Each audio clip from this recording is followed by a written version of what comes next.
Nagpanugyan si Iloilo City Councilor Attorney Rex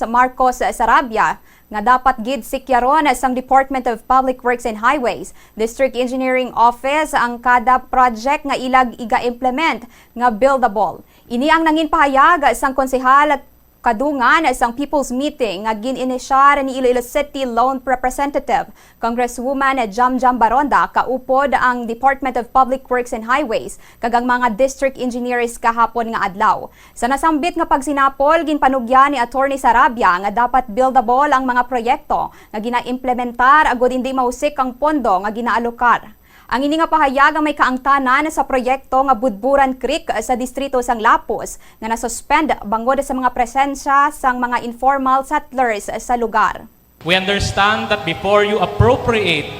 budgets for drainage easements, drainage